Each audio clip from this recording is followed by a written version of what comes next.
This is what a clogged artery looks like. Unfortunately, most people are not aware that their arteries look like this until they end up in the ER, emergency department, having a heart attack or a stroke. Even worse, many die from a sudden and lethal heart attack. Some sources say over 50% of heart attacks are sudden death. And that's definitely the worst way to find clogged arteries. So today, I want to talk to you about the best way to find out if you have clogged arteries and how it helped my patients find theirs. Let's discuss how to find arterial plaque, also known as clogged arteries, and how to live a longer, healthier life so you can spend time with your family, keep doing your hobbies, and enjoying retirement. Now, the quick note, because when I say best, there's a big caveat. The best test is easy to find, easy to get done, easy to interpret, and affordable. I know, what might be affordable for one person might not be for another. The tests I'll show you today all have pros and cons, so keep that in mind. The first test is called a CT angiogram. Many consider the CT angiogram the best way. A CT angiogram uses CT technology. It stands for computed tomography. It's just a high-tech type of X-ray.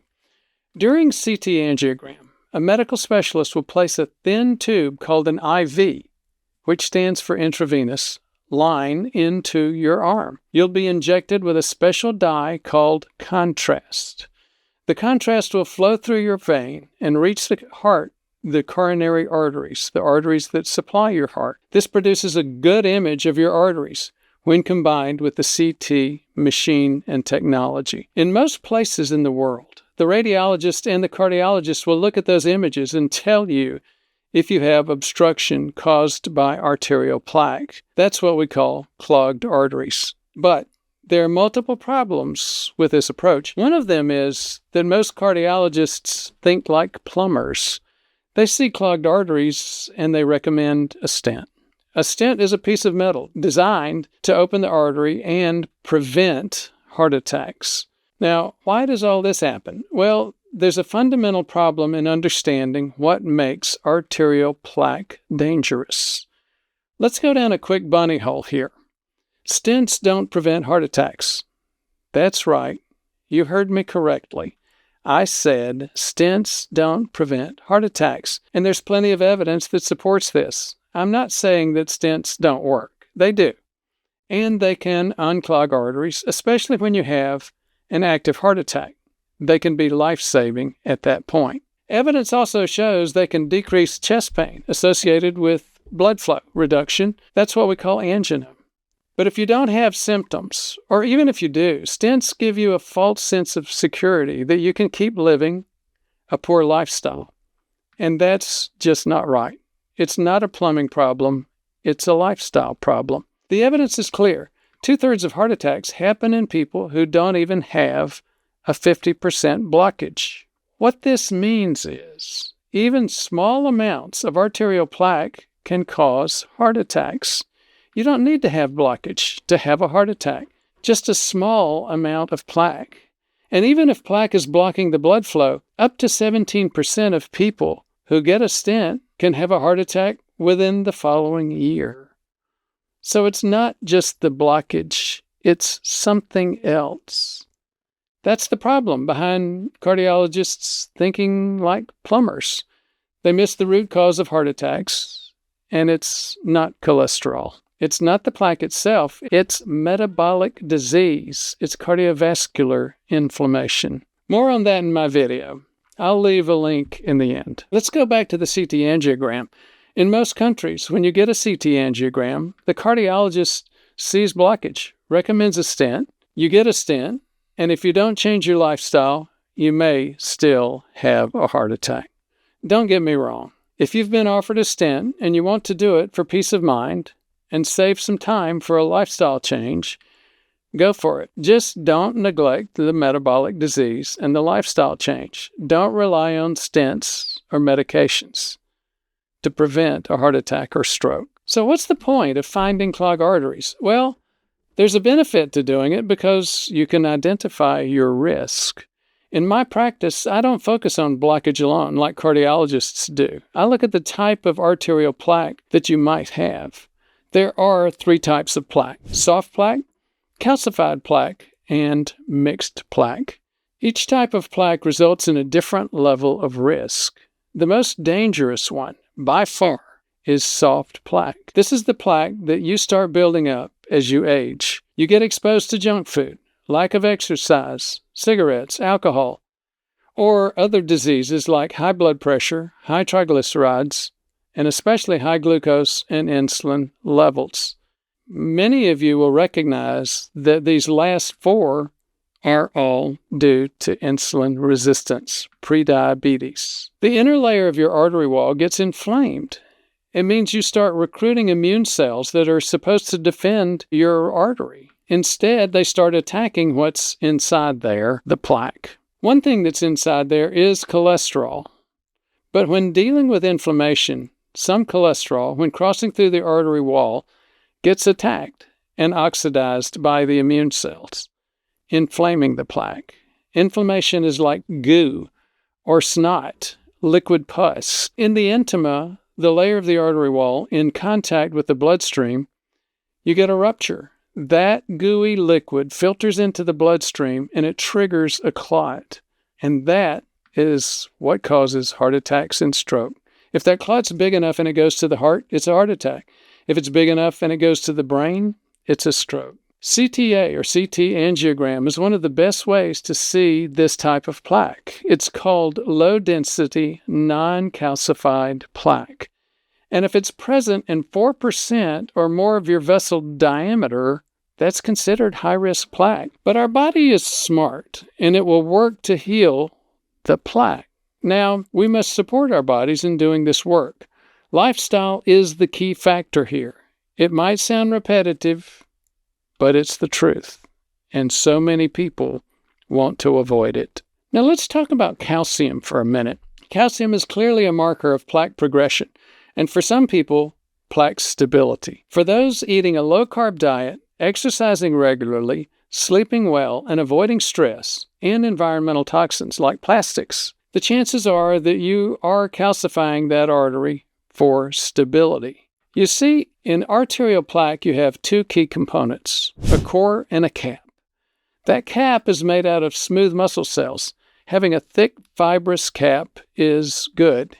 It's stable. Lifestyle helps that cap to become thicker and more stable. It'll also calcify the plaque. Some people say calcium acts like mortar between bricks, but I'm not so sure. I think it's more like a marker of stability and decreased inflammation. Regardless, building up a thick cap is critical to stabilize plaque. A stable plaque won't break, so it won't cause a heart attack. Suppose you're eating the SAD diet, the standard American diet, eating Doritos, drinking soda.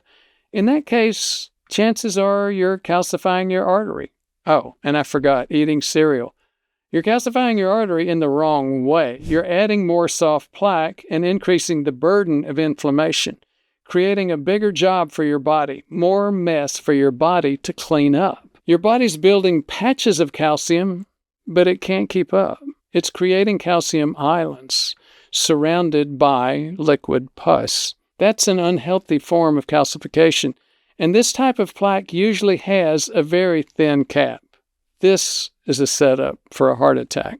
Mixed plaque is at a point between soft plaque and healthy calcification. You have significant calcium, but not enough to make the plaque as stable as needed. This mixed or non-calcified plaque is still far better than soft plaque alone. Unfortunately, standard CT angiograms, interpreted by radiologists and cardiologists, often don't give you this level of detail.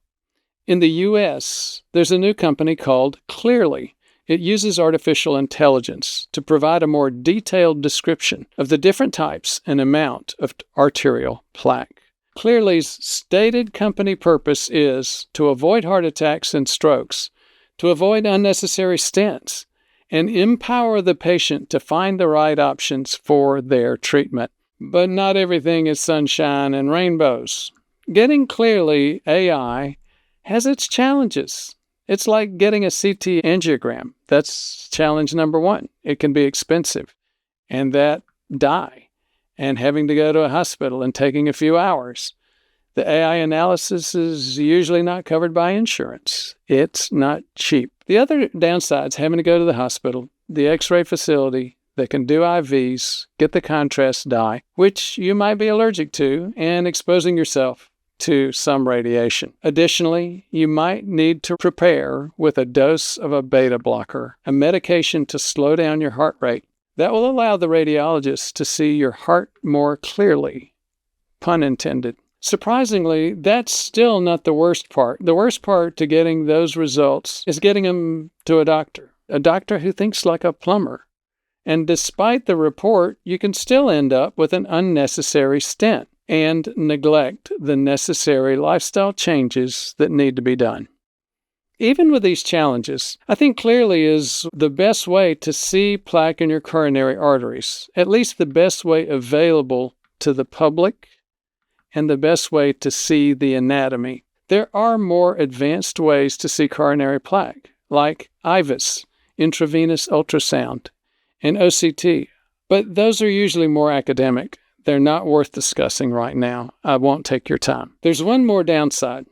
Those with significant plaque or previous stents and some patients with kidney disease just might not be able to get this test. There might not be candidates. So, what happens if you can't or you don't want to do a CT angiogram with AI, like clearly? Well, I have another option, and I've been promoting this test for years. It's called a CIMT. It stands for Carotid Intima Media Thickness Test. It's a special neck ultrasound, specifically the carotid artery. That's the artery that connects the heart with the brain right here in the neck. It will measure the thickness between your intima, remember the inner layer of the artery wall, the one that gets inflamed, and the layer beneath it, the media, the muscle layer. That's where plaque starts to build up. That's why it's called Carotid Intima Media Thickness Test. A CIMT uses ultrasound technology, meaning no radiation.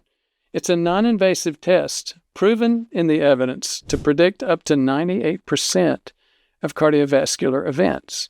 Plaque builds up in multiple vessels, not only in the heart, and studies like the Café de Cave study and the Honda study, as well as multiple other studies, have shown that if you build plaque in your neck or the arteries in your leg, the femoral arteries, you're building up plaque in your heart. A proper CIMT can potentially find soft and dangerous plaque, though it's not as good as the CT angiogram at showing the actual anatomy. It's still a very reliable way to assess your cardiovascular risk, because what we want to know is not so much the anatomy. We want to know the degree of calcification or the degree of softness. The more that it's soft, the more dangerous. Not to mention, CIMT is far cheaper than the CT angiogram, about 10 times less expensive. Maybe not cheaper, maybe more affordable. But a CIMT has its own challenges too. Since it's an ultrasound, it depends heavily on the technician's ability to perform the test. Some centers will tell you they do a CIMT, but they'll perform a traditional carotid ultrasound. They're not the same thing.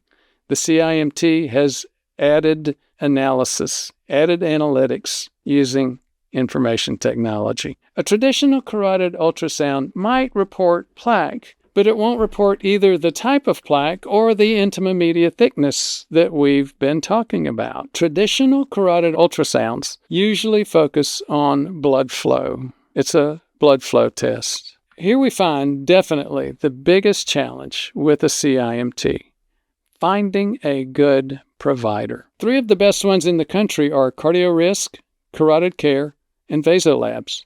However, they're only available in some states. The other problem is that most doctors won't know how to interpret the results. We do that every day. But creating awareness about this test, which can help hundreds of thousands of lives, has been an uphill battle. Well, we've covered the best ways to find clogged arteries, and both can give you similar information. I have a bonus option for you, though.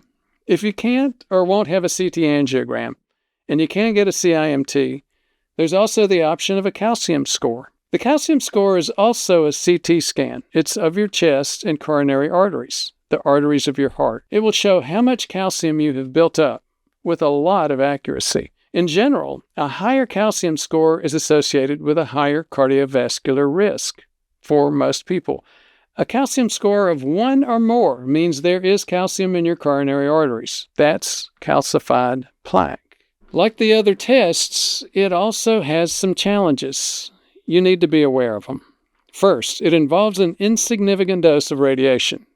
Not IV contrast, but radiation. That's actually the least of the problems. The big problem is that it won't show soft plaque. You see, calcium detected in a calcium score is like the tip of the iceberg. If you remember, calcified arteries develop from soft plaque. Calcified plaque is stable, soft plaque is dangerous. If you have calcium in your arteries, it's very likely that you do have significant amounts of soft plaque. That's what we need to know. Especially if you are deep into an addiction to carbohydrates and junk food and you don't exercise or sleep well, the interpretation of the calcium score turns out to be another problem. Remember, we said there are 2 types of calcification: healthy and unhealthy. If you actually have a very healthy lifestyle, you lose weight, you avoid unhealthy carbs, you exercise, and you're back in good shape, you might be promoting healthy calcification. Guess what's going to happen with your calcium score after going through that health improvement journey? Yep, you'll be taking your soft plaque, which is dangerous, calcifying it, and stabilizing it. And guess what's going to happen to your calcium score? It will go up. Research shows that some people with a calcium score of over 1,000 actually live longer. That's because their plaque is now stable. So, is a high calcium score a good or a bad thing? Dr. Vega, our channel manager, hates it when I say this, but it depends. It depends on whether you're working every day to stabilize your plaque in a healthy way, or if you're still building both calcified and soft plaque. Now you have 3 ways that I recommend to assess cardiovascular plaque: CT angiogram, CIMT, and calcium score. There's one more test that I'm neglecting to mention, and you've probably already gone through it. You may have anyway. It's called a stress test. A cardiologist will put you on the treadmill and ask you to walk and run, maybe, or even inject medications, or make your heart go faster. An EKG, electrocardiogram, it's a machine that measures the electrical activity of the heart. It will assess your heart and show reduced blood flow as a response to physical effort. Do you see the problem here? Exactly. The focus is on blood flow. A stress test is another flow study, just like a regular carotid ultrasound without the CIMT. A stress test is usually done to predict if somebody will have a heart attack. Unfortunately, 90% of those are done for that reason, prediction of heart attack, and they don't do that. If you have a positive stress test, then that means they've found some level of blockage. Now, you might be on a slippery slope because following a positive stress test, expect the cath lab, then a stent, and most likely still even a heart attack after all of that. But that's not the worst part. The worst part is what happens when you have a negative stress test and they didn't find anything and you still have your heart attack 6 months later. You pass your test with flying colors, you think you're fine, and then you have a heart attack 6 months later. That's exactly what happened to Tim Russert. Now, you can say he wasn't in the best physical shape, but he was a runner, and he passed his stress test. It's clear that the stress test did not predict his heart attack, and he's not the only one. He's just an example of so many people that have passed their stress test and then had a heart attack. Stress tests are good for evaluating fitness, but fitness doesn't always mean heart health. There's some correlation, but it's not great. So what about a nuclear stress test? Is that really better? It's basically the same thing. The difference is you'll get injected with some radioactive dye. that will be seen on a special machine. The problem is again the same. Both types of stress tests are based on the assumption that blood flow is the problem, not the type of plaque. Stress tests won't be able to evaluate problems until there's a 50 to 70% blockage. And do you remember? We've said it multiple times. 2/3 of heart attacks happen with less than 50% blood flow blockage. That's why I don't recommend stress tests for heart attack prevention. I prefer that you get your plaque risk assessment from a CT angiogram, a CIMT, or even calcium score. So now you know some actions you can take to address your cardiovascular risk. But as I have mentioned, lifestyle is king. To know more about my lifestyle recommendations, watch the video on how I reversed my own arterial plaque. Believe it or not, there is a way to find clogged arteries at home. It's not as fancy or as effective as the ones that we just reviewed, but it can give you some information. See the video right here for that one.